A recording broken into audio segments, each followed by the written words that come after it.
रक्षक जान सहित आज वन विभाग वन्यजंतु सुरक्षा और उद्धार कार्य जोड़ी होइछि एक नूतन अध्याय। यह रक्षक जान विभिन्न अत्याधुनिक उपकरण वन्यजंतु को निमिषक मध्य उद्धार करिबारे सक्षम हो पारिबो बोली कहिसेंति केन्दुझर डीएफओ।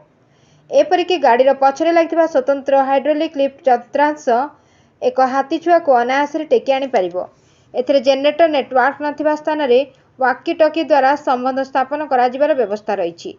यह गाड़ी रे हेड गियर लाइट रही बेले जनसाधारण को सचेतन उच्चकोटीर माइक खंजा जाइछि। एथिसहित राति रे जंगल में जेकोसी प्रकार उद्धार कार्य करने को गाड़ी चारिपटे उच्च शक्ति संपन्न लाइट खंजा जाइछि। एथिरे केवल वन विभाग कार्य नुहे, प्राकृतिक विपर्यय समय रास्ताघाट जेकोसी गछपत्र किंबा अन्य भारी पदार्थ उठाई पारिबो एही रक्षक जान, जहाकु नै आज सविशेष सूचना दैछन्ति केन्दुझर डीएफओ धनराज एसटी।